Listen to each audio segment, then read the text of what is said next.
ओम शांति। आज है 9 मई 2025 की वाणी।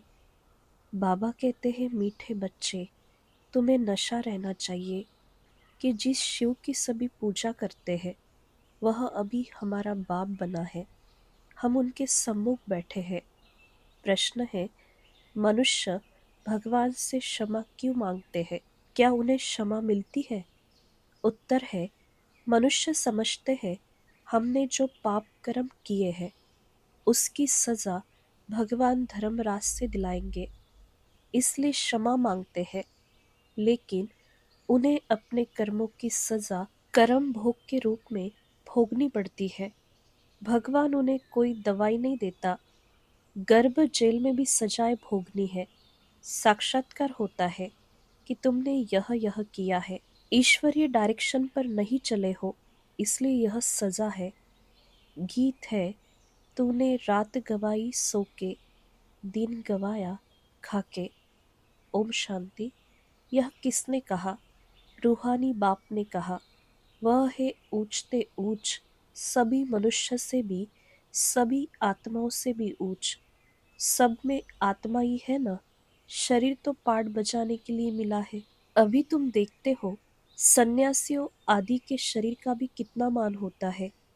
अपने गुरुओं आदि की कितनी महिमा करते हैं। यह बेहद का बाप तो गुप्त है।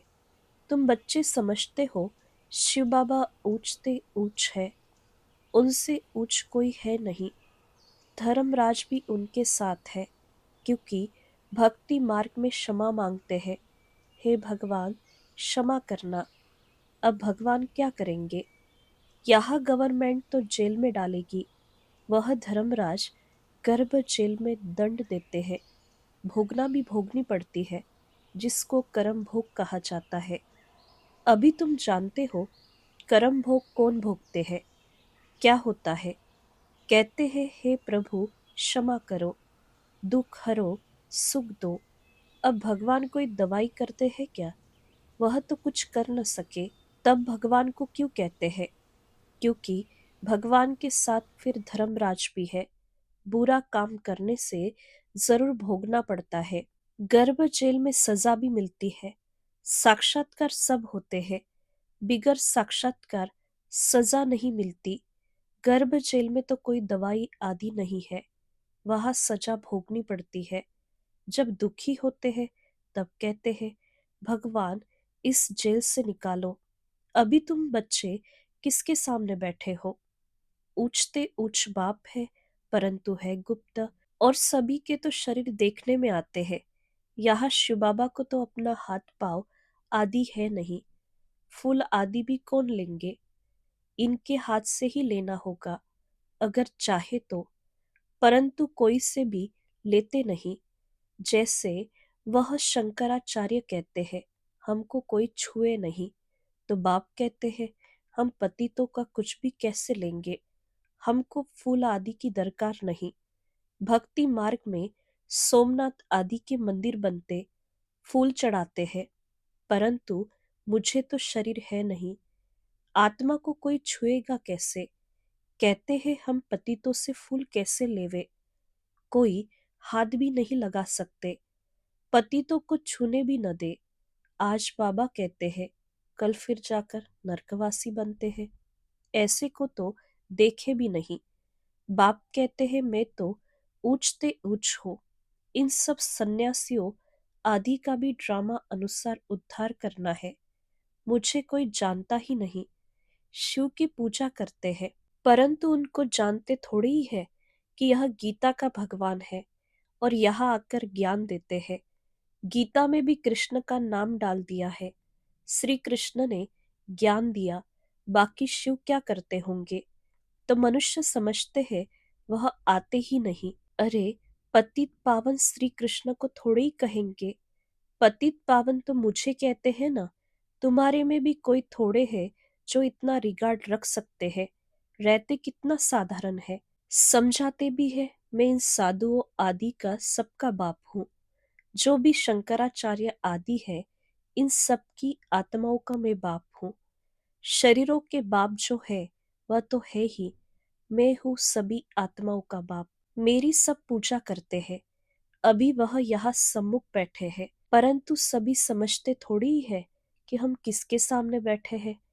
आत्माएं जन्म जन्मांतर से देह अभिमान पर हिरी हुई है, इसलिए बाप को याद नहीं कर सकते, देह को ही देखते हैं। देही अभिमानी हो तो उस बाप को याद करे और बाप की श्रीमत पर चले। बाप कहते हैं, मुझे जानने के लिए सब पुरुषार्थी है। अंत में पूरे देही अभिमानी बनने वाले ही पास होंगे, बाकी सब में जरा जरा देह अभिमान रहेगा। बाप तो है गुप्त, उनको कुछ भी दे नहीं सकते। बच्चियां शिव के मंदिर में भी जाकर समझा सकती है। कुमारियों ने ही शिव बाबा का परिचय दिया है तो कुमार कुमारियां दोनों जरूर। कुमारों ने भी परिचय दिया होगा। माताओं को खास उठाते हैं क्योंकि उन्होंने पुरुषों से जास्ती सर्विस की है, तो बच्चों को सर्विस का शौक होना चाहिए। जैसे उस पढ़ाई का भी शौक होता है ना, वह है जिस्मानी, यह है रूहानी। जिस्मानी पढ़ाई पढ़ेंगे, यह ड्रिल आदि सीखेंगे, मिलेगा कुछ भी नहीं। समझो, अभी किसको बच्चा जन्मता है तो धूमधाम से उसकी छठी आदि मनाते हैं, परंतु वह पाएंगे क्या? इतना समय ही नहीं जो कुछ पा सके। यहाँ से भी जाकर जन्म लेते, परंतु वह भी समझेंगे तो कुछ नहीं। यहाँ का बिछड़ा हुआ होगा तो जो सीख कर गया होगा उसी अनुसार छोटेपन में ही शिव बाबा को याद करता होगा। यह तो मंत्र है ना, छोटे बच्चों को सिखलाएंगे। वह बिंदु आदि तो कुछ समझेगा नहीं, सिर्फ शिव बाबा कहते रहेंगे। शिव बाबा को याद करो तो स्वर्ग का वर्षा पाएंगे।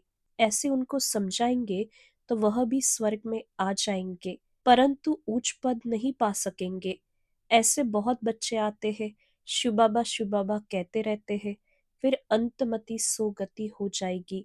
यह राजधानी स्थापन हो रही है। अब मनुष्य शिव की पूजा करते हैं, परंतु जानते थोड़ी ही है। जैसे छोटा बच्चा शिव शिव कहते हैं, समझते नहीं। यहाँ भी पूजा करते हैं, परंतु पहचान कुछ भी है नहीं, तो उनको बतलाना चाहिए। तुम जिसकी पूजा करते हो वही ज्ञान सागर गीता का भगवान है। वह हमको पढ़ा रहे हैं। इस दुनिया में और कोई मनुष्य नहीं जो कह सके कि शिव बाबा हमको राजयोग पढ़ा रहे हैं। यह सिर्फ तुम जानते हो, सो भी भूल जाते हो।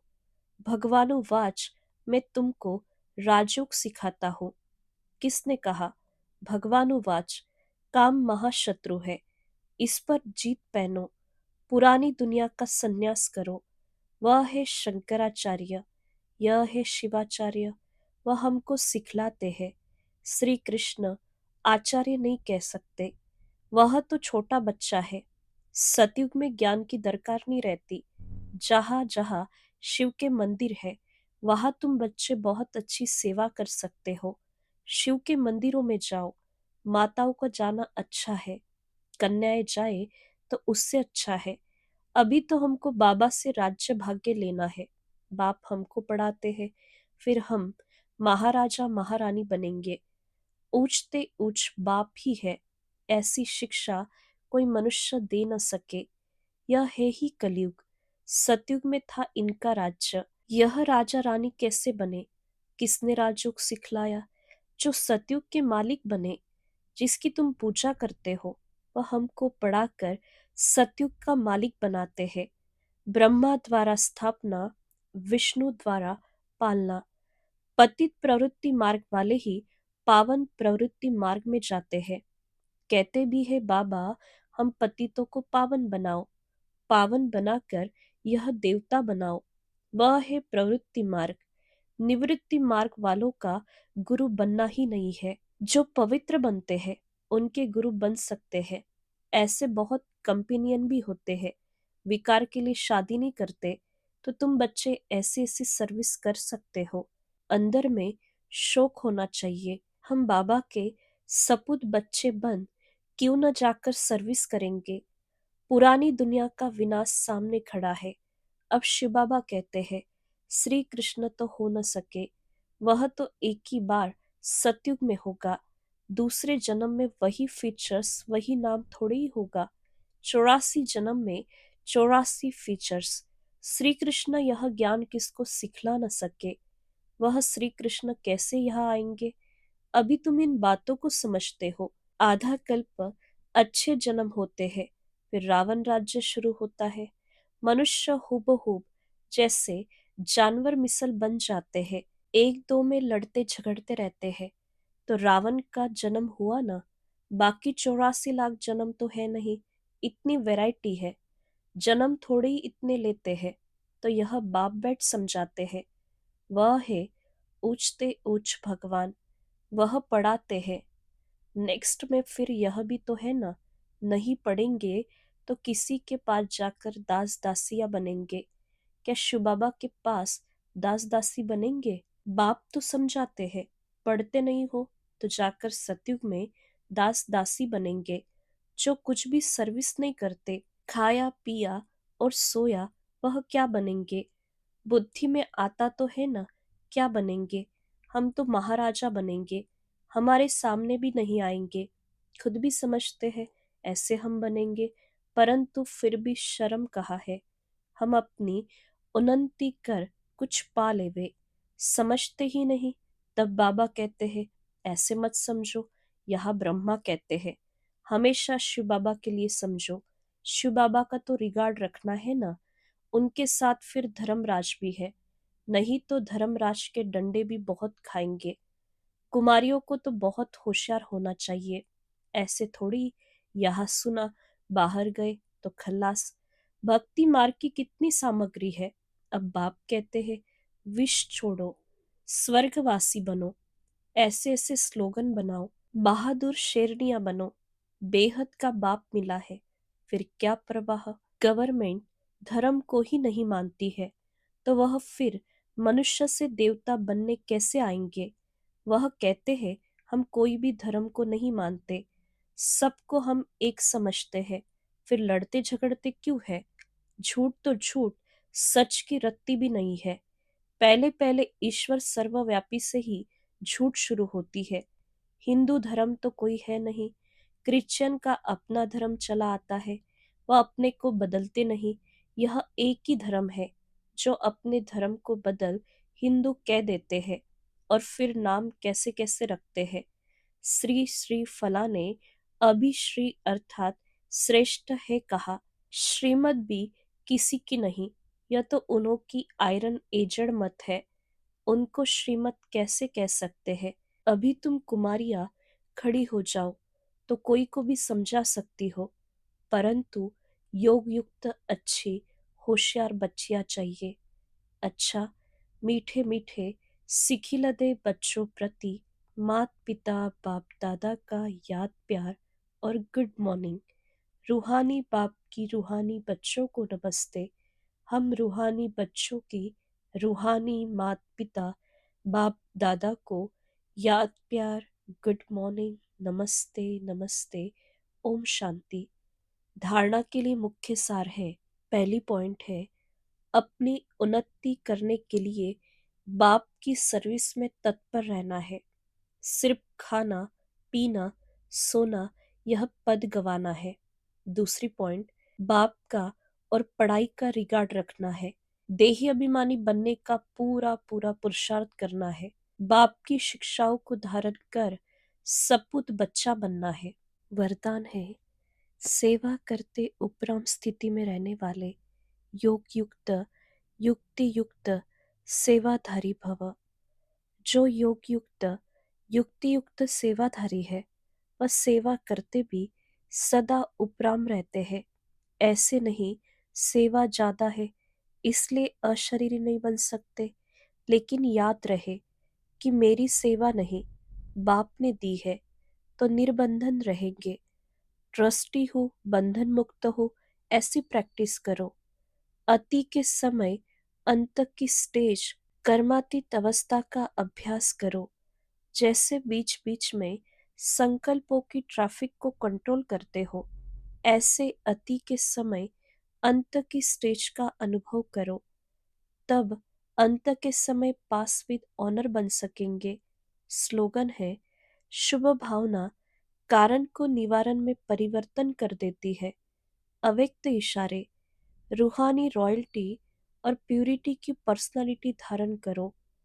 पवित्रता ब्राह्मण जीवन के विशेष जन्म की विशेषता है। पवित्र संकल्प ब्राह्मणों की बुद्धि का भोजन है। पवित्र दृष्टि ब्राह्मणों के आंखों की रोशनी है। पवित्र कर्म ब्राह्मण जीवन का विशेष धंधा है। पवित्र संबंध और संपर्क ब्राह्मण जीवन की मर्यादा है। ऐसी महान चीज को अपनाने में मेहनत नहीं करो, हट से नहीं अपनाओ। यह पवित्रता तो आपके जीवन का वरदान है। अच्छा, ओम शांति।